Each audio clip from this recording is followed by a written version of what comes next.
This is the Revo hubless e-bike, widely considered the worst e-bike ever made. I owned one. How do I get it to stop? The Revo began as an Indiegogo campaign that abandoned most of its backers. The few who received their bikes discovered the same problems I did. It has hubless wheels that barely spin. It weighs 70 pounds. It requires an app that doesn't work. And it has a dangerous bug that causes the motor to enter self-destruct mode. But even still, it looks insane. It's like something out of a movie. The Revo is a rare, legendary hubless e-bike that costed thousands new, and now it's a collector's item. So how is it that this Revo was $50? Meet Brian. He bought this Revo hubless bike a year ago, and the sale started out exactly how you might expect. Well, actually, I'd seen the Burn Peak video on the Revo and just thought the thing was super cool. And it wasn't a couple days later, and this thing popped up on Facebook Marketplace. Met the guy immediately to try to buy it. It got splashed by a salt truck on the way over. The thing was covered in salt. There's pieces of plastic falling off it. The drive mechanism was exposed, and I tried to ride it through the parking lot, but it wasn't really functioning. He was doing the motor spin thing where it wasn't engaging. At that point, I think he had it posted for 500 bucks. And I was about to offer him $100 for it just to see how he would react. And that's when he said, look, man, if you want this thing, I'll sell it to you for 50 bucks. But as it turns out, Brian's Revo does work, sort of, and although I offered to buy it off him, he refused. Like me, he's sad for all the people who got screwed, but also he realizes this is special. A juicy piece of bicycle and internet history. Brian wants to keep it, but he did agree to leave us with his Revo because today I'm writing up a work order to address all the problems with it.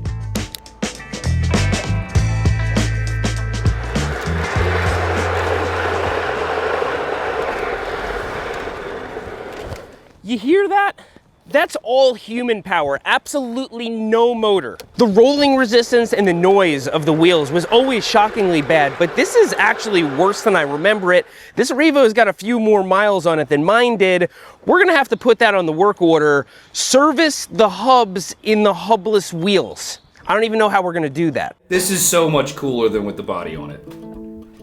Look how good it looks. I agree. During our teardown video, Pat and I discovered that these wheels are particularly unserviceable. There's everything from epoxy to plastic panels, and really just a whole apparatus that was meant to be put together once and then ridden into the sunset. Oh no. And so if we can just clean them out and add a little bit of lubricant, I call that a win. But that's just the beginning of the problems with this bike. Let's jump right to self-destruct mode. Now this is a serious safety flaw whereby if you walk the Revo, it could actually make the cranks move, trigger the motor, and then start a chain reaction that sends the Revo into oblivion until it hits a brick wall or a person or something. Here's why it does that. So here we have a normal bicycle. If I roll it forwards, keep your eyes on the cranks over here. Rolling it forwards, what are the cranks doing? Nothing. They're supposed to do nothing. Except the Revo in the last video did. If you push the bike forwards, the cranks would move forwards, and if you know anything about e-bikes, you know that that causes the pedal assist to engage. So the motor spins. That in turn pushes the bike forwards, which turns the cranks more, and now you have a chain reaction we know as self-destruct mode. The question is, does this Revo also have self-destruct mode? Okay, so we're gonna push the bike forwards. The cranks are moving forwards. That's not a good sign, but it only engages if you're pushing it briskly, like if you were crossing a street with the bike or pushing it through a doorway or something like that. So let's try it and see what happens. Okay, I'm gonna hold on to the handlebars really tight, and I'm gonna put my finger on the brake lever so that I can disengage the motor if this happens. Ooh. Yes, it has self-destruct mode. Now, of course, we have to put that on the work order. We have to prevent self-destruct mode somehow, but just exploring the workarounds actually reveals more problems. First of all, if you turn off the pedal assist by pressing the little minus button a bunch of times, it does disable self-destruct mode. But the word workaround, when you're talking about an e-bike taking off on its own, it shouldn't even exist. There's no such thing as an e-bike that needs workarounds to keep it from riding away from you. Now, the other way that you might be able to stop it is to turn off the e-bike. How do you turn it off? You can't turn it off. If the kickstand is down and you're pushing the bike is on, there's no off button. The bike works with an app, and I don't even think you can turn it off with the app. The only way to turn it off is to remove the freaking battery out of the bike. That's not an acceptable workaround. So we've just revealed some other things here. How about an on-off switch? Wouldn't it be nice if the bike had an on-off switch? Maybe we should add that to the work order too. And there's more. Let's move on to the catapulting kickstand. God, it makes this high-pitched whining noise the entire time it's on. And then, of course, all right, the catapulting kickstand. Check this out. So in Revo's marketing, they refer to this as the invisible kickstand. See? It's invisible. It's supposed to be invisible, and actually there's a lot more to this kickstand than what meets the eye, and as some of you pointed out, it could potentially cause injury.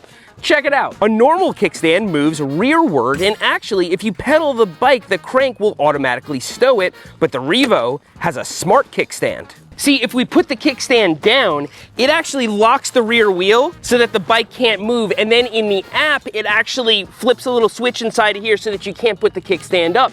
Seems like a great feature in theory, but here's the reality. See, the reality is if this kickstand were to deploy while the bike is in motion, which is not such a weird thing to worry about, it would not only lock the wheel, but it would bind up against the ground and actually lift the rear of the bike up. A catapulting kickstand. As if a century of bicycle makers all got it wrong, Revo not only wanted to reinvent the wheel, but also the kickstand, and the consequences are clear. And so the invisible smart kickstand is actually the catapulting kickstand. If we're gonna fix everything on this bike, that's definitely gotta go on the work order. But this is not the only thing that's smart about the Revo.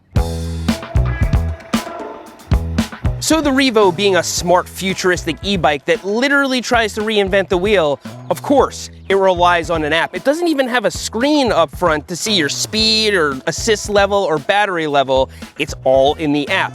And of course, that app has been completely discontinued. But even last time when I was able to download it, I couldn't even get past the pairing screen. And so a lot of these features are dead in the water, like the fingerprint scanner or that smart locking kickstand. And so we don't even have access to the kind of information you would on a base level AliExpress e-bike. And God, that freaking whining noise. As I was saying, we might be able to get to some kind of data wire in here, tap into it, and use some kind of microcontroller, maybe with a little help from Claude, and get some kind of screen on this thing. And so I'm gonna put that on the work order, de-appify the Revo, and give it a screen like a normal e-bike. Are you ready? I am ready. Are you? I'm so ready. So this cheap ABS clamshell is held together poorly by a bunch of steel screws, and what Pat and I discovered during our teardown is that they are all hopelessly rusted, like consistently rusted to an incredible degree. And I love this audience because a bunch of people identified the smoking gun, a galvanic reaction. The Revo's frame is made completely out of aluminum, and then all these plastic panels are screwed in with basic steel screws. So in the presence of water or even humidity, the pair becomes a sort of battery whereby the screw becomes the anode, a sacrificial part that wears away. Now, it could very well be that the engineers chose stainless steel or specified some assembly compound to isolate it, but I'm willing to bet that when the time came to cut costs, someone else said, why are we using stainless steel screws to hold on panels? Those engineers are always overdoing it. Galvanic corrosion. So let's remove one of these screws and find out if this Revo has experienced the same thing. Okay, so I was about to go into one of these panels and remove a screw. I can just see that they're rusted already, but let's take one off anyway.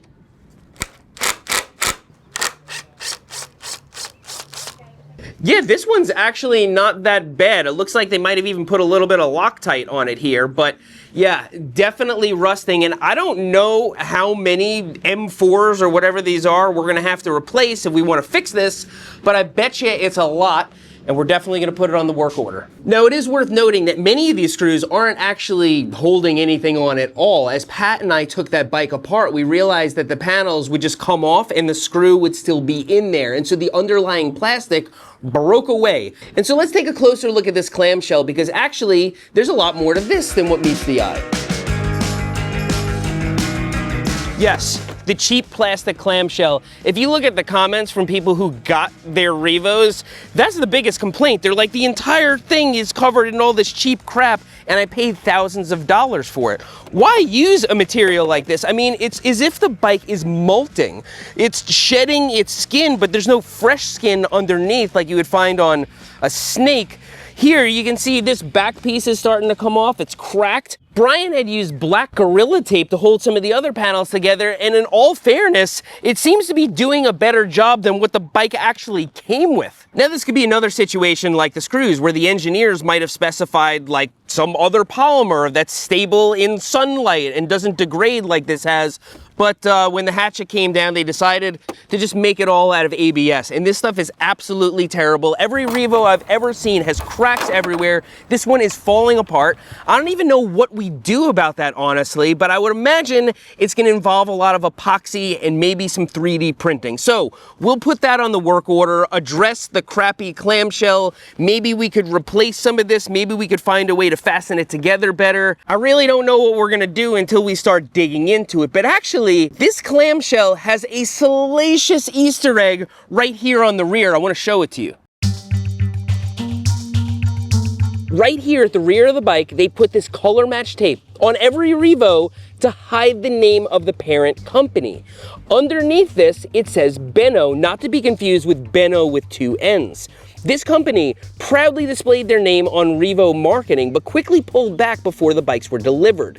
They realized it was a disaster and it was too late, having already paid for the injection molds. And so they covered it up with a literal Band-Aid. In my opinion, this is much worse. Instead of owning it, they half-assed the cover-up. It's the Streisand effect. Addressing it actually attracts more attention. And now I'm talking about it on a YouTube video for the second time. So the cheap, flimsy panels on the Revo are actually legendary and chock full of lore. We've got to leave them, but we've got to improve them. These tires are airless, meaning they have solid cores like shopping cart wheels, which is not unique. Many bicycles, including some rental bikes, have airless tires, but those feel a lot better. And the Revo rides particularly badly because these are just huge aluminum hoops here with airless tires on them. There's no compliance like you would get with wheels that have spokes and rims. And so it's doubtful we can actually install pneumatic tires on this bike, but we're gonna add it to the work order and poke around. Also, the brakes. Brakes are the most important safety feature on anything that moves, full stop, pun intended. These brakes are wildly ineffective, even when you squeeze them with both your hands. Oh crap, there's a speed bump. Oh my God, that took all my might. Ugh. As you can see, these are cheap U-brakes with the pads slammed to the ends, absolutely minimizing leverage. And I don't say this to brag, but a physical therapist recently measured my grip strength and they thought I was like a gorilla hybrid, okay? I can grip hard and I can barely stop this bike to save my life. So I'll put brakes on the work order and we'll see what we can do about it. And speaking of grip, these grips just move. Grips are solved technology. Every bicycle comes with grips and they manage not to move, but both my Revo and this Revo have whiskey grips. They just move everywhere. That's going on the work order. And I did mention the motor works. This bike has electric assist, but it is so severely underpowered, which I did complain about in the last video. And someone in the comments suggested that I didn't understand e-bike regulations, but I wasn't referring to speed. I was referring to its ability to climb hills. This thing is 750 watts, the legal limit for a Class 1 e-bike in the United States. It doesn't have gears. It's very difficult to pedal. So I expect that it can at least make it up a moderate grade, but this thing just schleps on 3% grades, 2% grades. It's like it's just whining and complaining at you. Maybe that's for the better given these brakes, but we're gonna add it to the work order anyhow. Also, that whining sound it makes when it's just sitting there on, I don't remember my Revo doing that. It could be something we can fix, or it could be something we can't fix. It's probably the brushless motor controller, almost like the throttle's being pushed a little bit. Maybe we can fix it with some contact cleaner, or maybe it just makes that noise for all eternity. God, that freaking whining noise. And if all of that wasn't bad enough, both of these cranks are loose. And here's another one you guys pointed out. This USB port, which I said is kind of nice because you can charge the phone from it, it's just facing the sky with no cover. Now, I've spoken to a Revo owner who probably got one from a different batch. His has a rubber plug on the USB port. This one, like mine, does not, and thus, you're one rainstorm away from filling it with water. So we'll add that to the work order, and actually, we can fix it right now. I suspect the rest of this work order will not go as smoothly as that just did. So let's review. Just like my Revo, this one is very, very loud. It relies on an extinct app to do basic things like check the battery level. It rides like an upright piano. It has a catapulting kickstand, whiskey grips, and guaranteed galvanic corrosion. The plastic shell is coming apart like they all do. You can't turn it off. The brakes barely work, and it features a self-destruct mode. The company that made the Revo, Benno, was so embarrassed they tried to cover their name. It seems like we've got our work cut out for us. Now look, I try to avoid holding my audience hostage with cliffhangers. Most of these videos resolve immediately, but these issues will take me weeks, maybe months to figure out. And so this work order will be addressed in a future video. But why? Why fix any of this? Well, interestingly enough, Brian is a bit of an e-bike enthusiast. He knows about e-bikes and he knows how to work on them. In fact, he has a business specializing in e-bikes. But knowing about e-bikes does not help you with a Revo. Say what you will about the Revo, but it's original. It's derived from nothing. It doesn't resemble any other bike inside or out. It's like the people who made it had no experience with bicycles. And yes, I get it. The whole concept was to make a crazy looking bike with hubless wheels. But if anything, that reinforces my point. They should have stopped there. The fingerprint scanner, the app, the invisible smart kickstand, they're of no consolation when you can't even turn the freaking thing off. And that's probably the reason Brian wants to keep it. I want to keep it because it's so unique. I mean, I've never seen another one. So it's kind of an engineering design masterpiece. The fact that this thing goes down the road under its own power. So I feel like I need to preserve that. And if I had to scoop this thing up, it'd probably be in a dumpster. And I agree with Brian. This thing's hilarious. It's a conversation piece with an incredible story. And if we can solve even half these problems for one Revo owner, perhaps others can learn from the experience and we can right some of the wrong. It's gonna take some 3D printing, some poking around with a multimeter, and probably some help from my friend Claude. I hope you'll be there for it. Thanks for riding with me today, and I'll see you next time.